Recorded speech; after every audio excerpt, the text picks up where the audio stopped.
오늘 함께 나눌 하나님의 말씀은 신약성경 요한복음 8장 3절에서 11절까지 말씀입니다.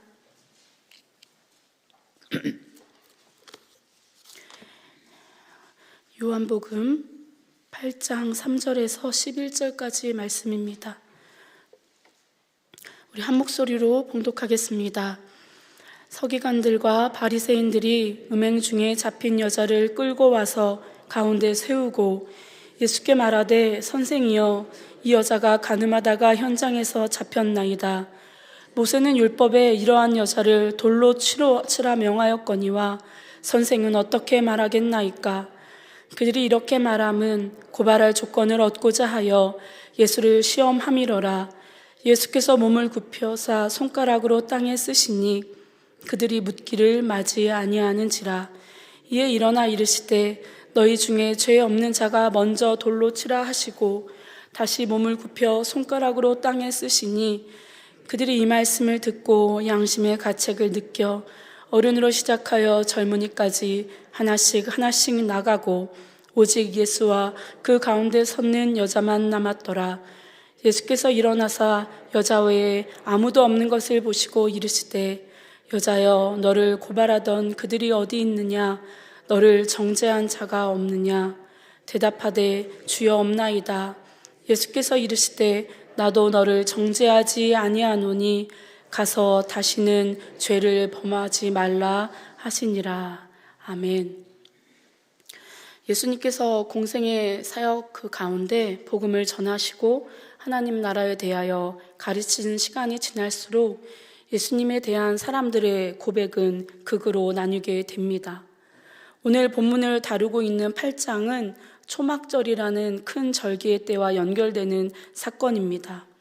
초막절에 예수님께서는 절기를 지키기 위해 성전에 모인 많은 사람들에게 목마른 자들아 다 내게로 오라 선포하셨습니다.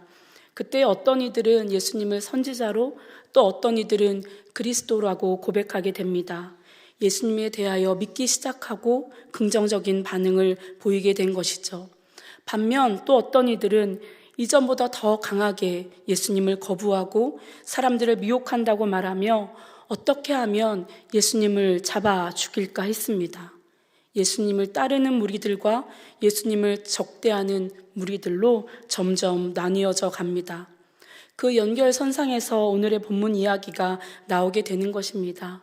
초막절 축제가 끝나고 다음날 이른 아침부터 예수님께서는 성전에서 말씀을 가르치셨습니다.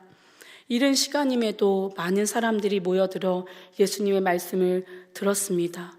그런데 갑자기 서기관들과 바리새인들이 음행 중에 잡힌 여자를 끌고 와서 가운데 세웠습니다. 우리 다시 한번 3절과 4절을 읽겠습니다.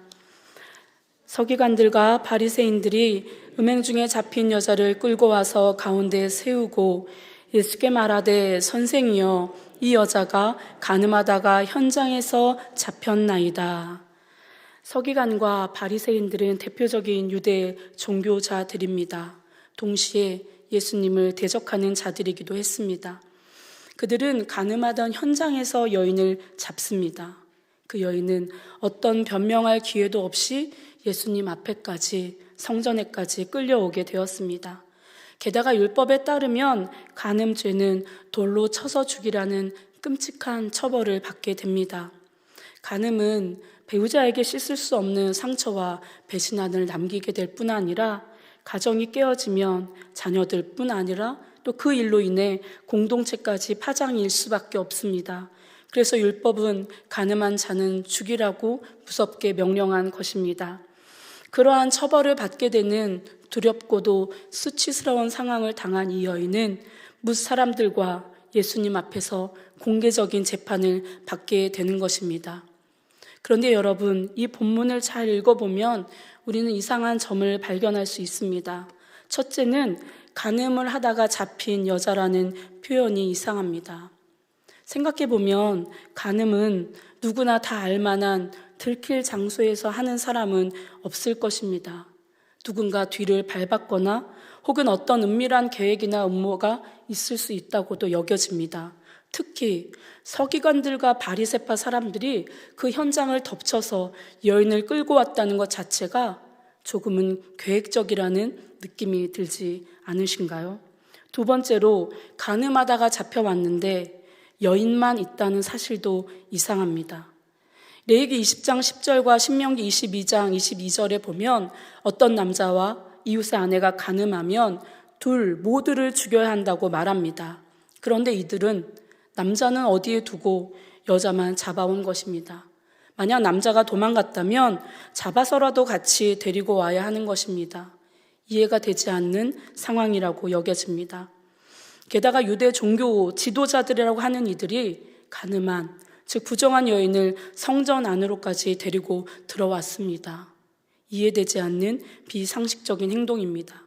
그렇다면 그들이 왜 이렇게까지 했을까 우리는 생각해 볼 수 있습니다. 그들이 율법에 철저하고 엄청나게 정의로운 사람들이기 때문일까요? 아닙니다. 5절과 6절을 읽어보면 알 수 있습니다. 우리 5절과 6절을 한 번 더 읽겠습니다. 모세는 율법에 이러한 여자를 돌로 치라 명하였거니와 선생은 어떻게 말하겠나이까? 그들이 이렇게 말함은 고발할 주권을 얻고자 하여 예수를 시험함이로라. 예수께서 몸을 굽히사 손가락으로 땅에 쓰시니. 서기관들과 바리새인들이, 그 사람들이 이렇게 했던 진짜 목적이 나옵니다.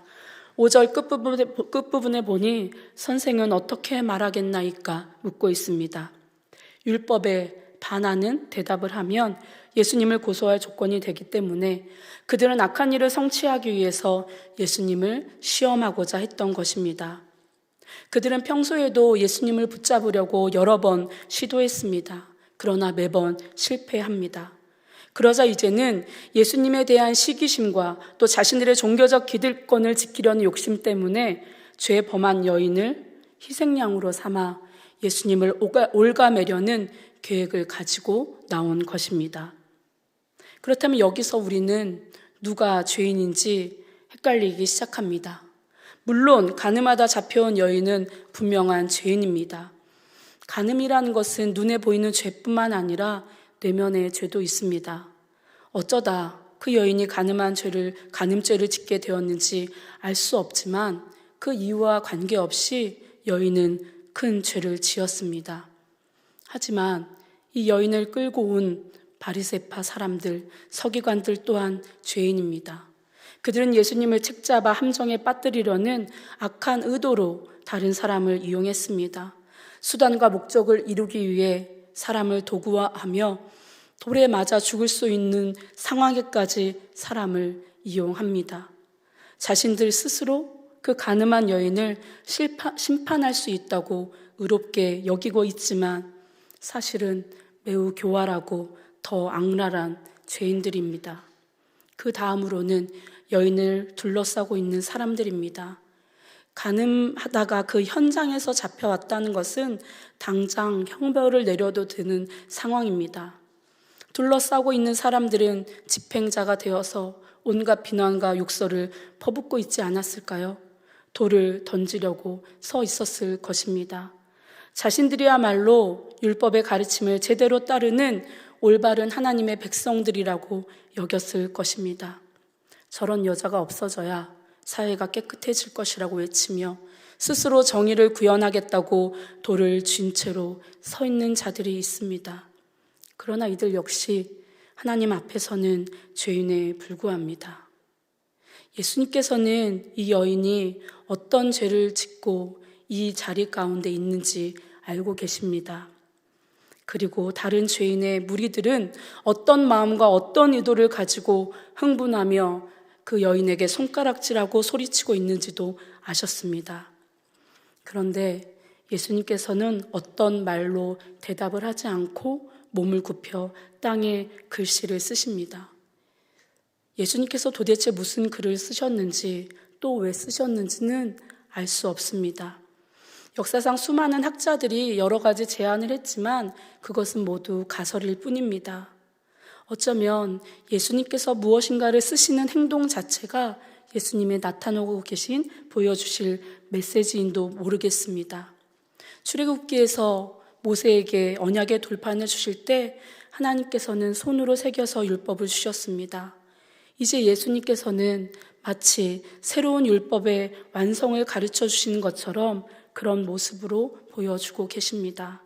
그 율법의 완성이 무엇입니까?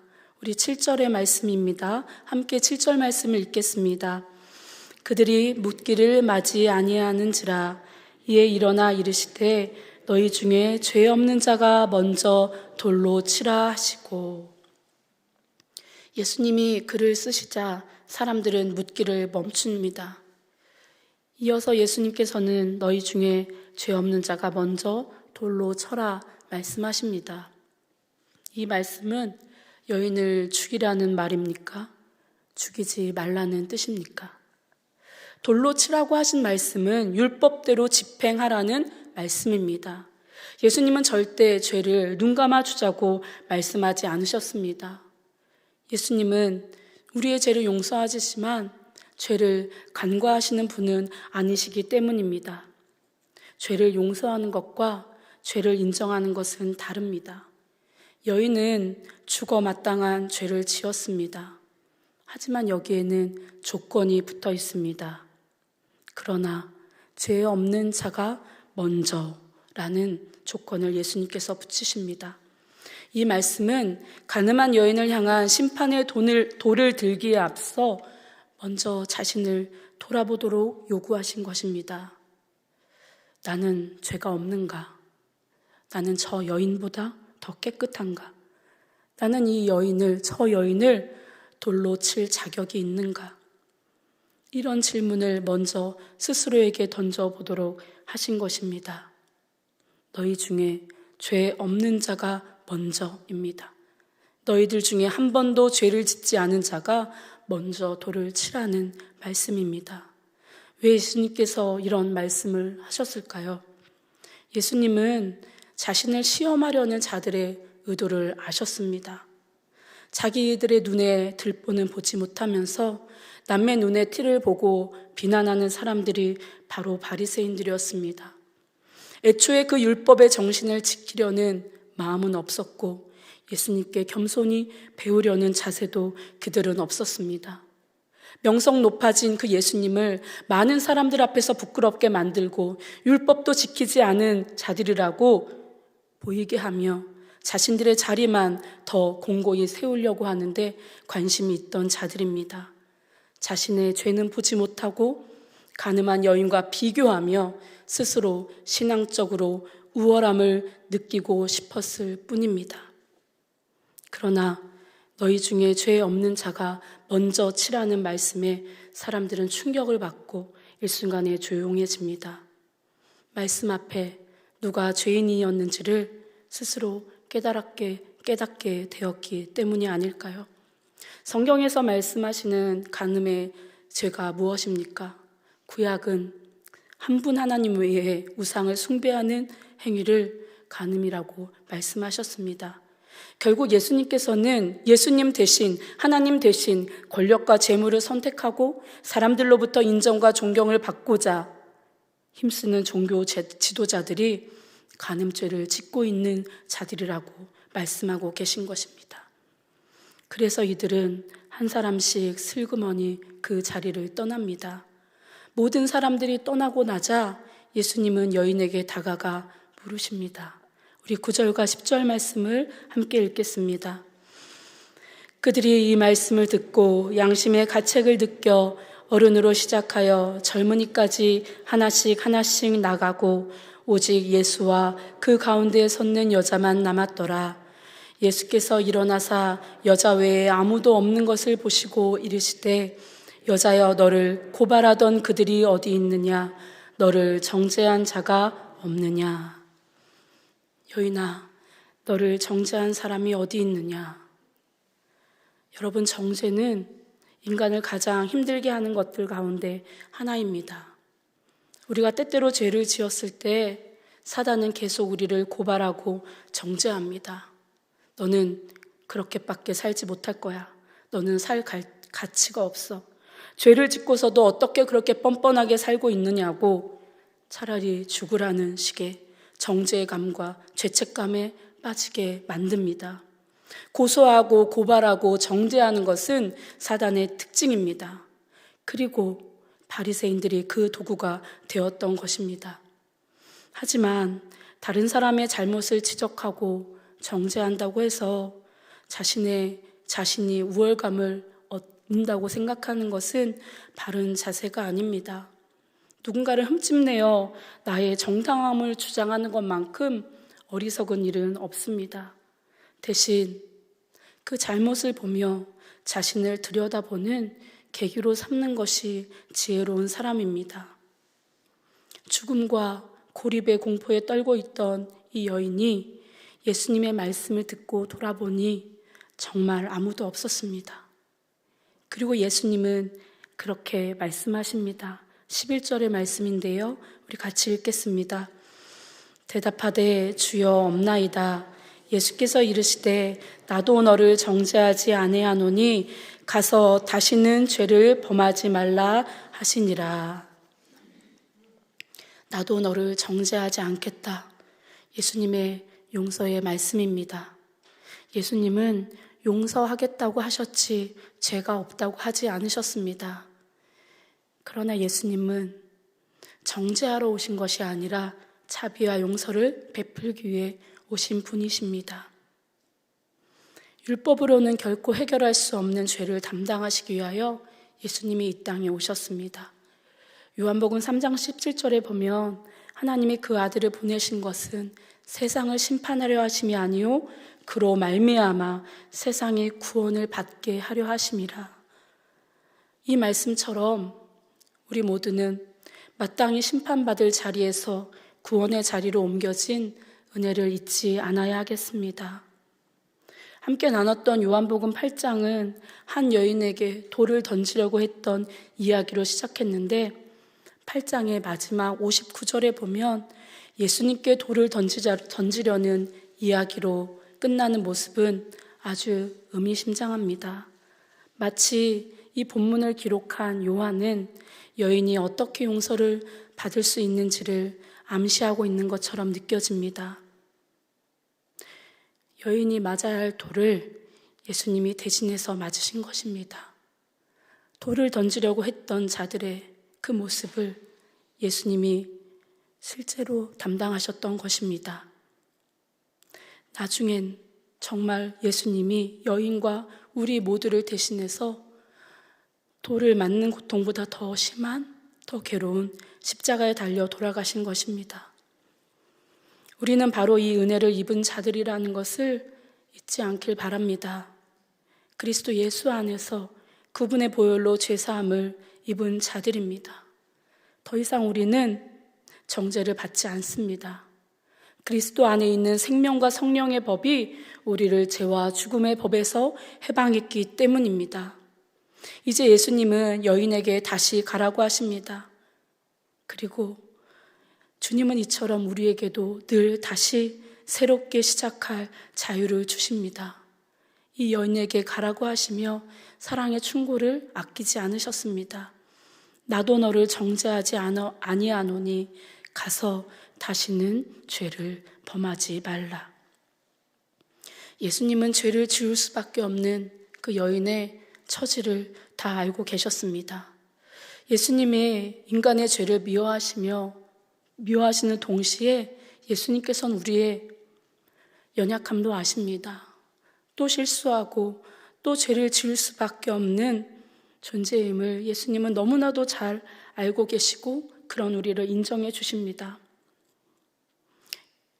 예수님은 나도 잘 모르고 밖으로 잘 드러나지도 않는 우리의 내면의 깊은 더럽고 추한 마음까지도 모습까지도 다 알고 계십니다. 하지만 그런 우리를 불쌍히 여기셔서 오늘도 용서하시겠다고 말씀하시고 자유와 희망을 주시는 분입니다. 예수님 앞에 죄인으로 끌려왔던 그 여인은 예수님의 조건 없는 사랑과 용서에 감격하여 구원받은 백성답게 새로운 삶을 살지 않았을까요? 사랑하는 성도 여러분, 오늘의 본문은 우리에게 너무나도 익숙한 말씀입니다. 그래서 쉽게 넘어가기도 하지만 오늘 다시 한번 우리는 때론 가늠한 여인과 같은 죄인인 나를, 바리새인과 서기관같이 누군가를 고발하고 정죄하는 죄인인 나를, 또 죄에 대하여 스스로 의인이라고 여기며 판단하는 죄인으로 살아가고 있지는 않은가를 돌아봐야 합니다.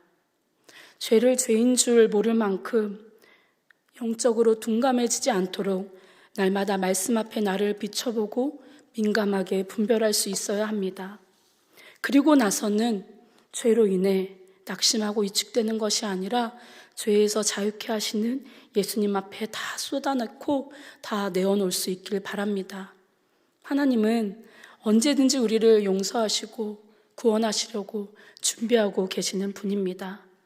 우리가 죄를 진실하게 고백하고 주를 향해 얼굴을 들 때 하나님도 우리를 향해 그 얼굴을 마주하실 것을 믿습니다. 더 이상 여러분 안에 있는 과거의 죄에 매여 있지 마시길 바랍니다. 그 누구도 아무도 그리스도 예수 안에 있는 우리를 정죄하지 못합니다. 그 약속의 말씀을 믿고 이제는 죄를 멈추고 거룩하게 살도록 힘써야 합니다. 그리고 나를 깨끗게 하시고 정결하게 하신 그 용서의 은혜를 흘려보낼 수 있길 바랍니다. 사람을 변화시키는 것은 진정한 용서와 사랑입니다.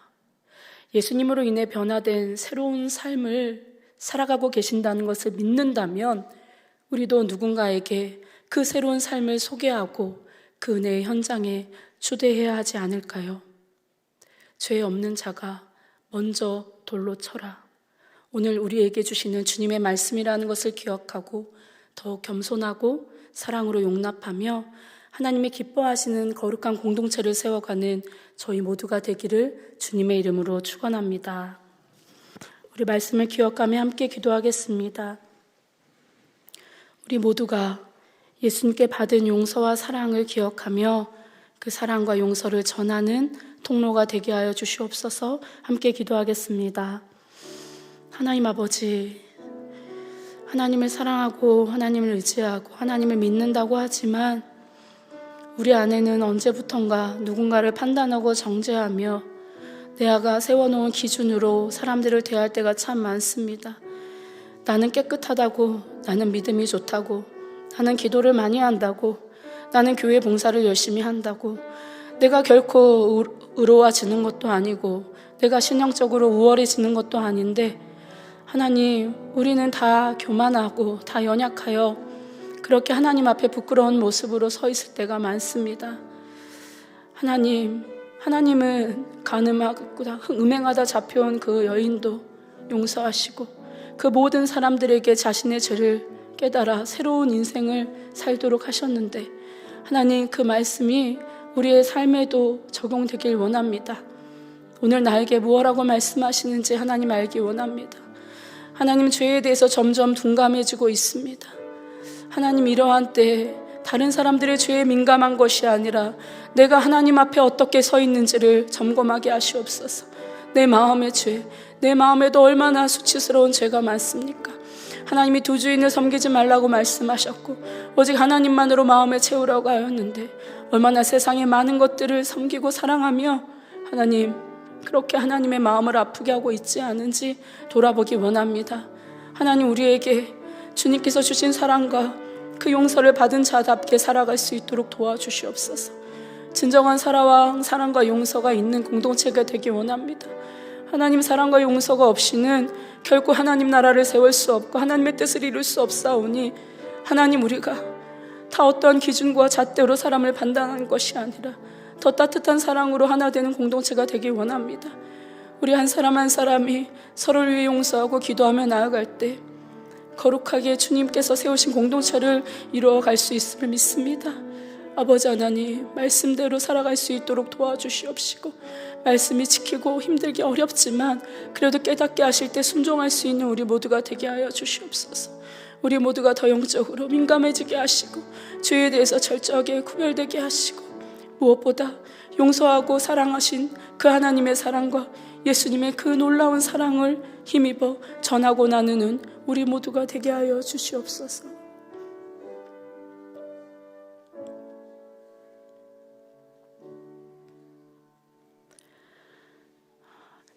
사랑하는 하나님 아버지, 정죄하지 않으시는 예수님의 사랑을 확신하며 살아가기를 원합니다.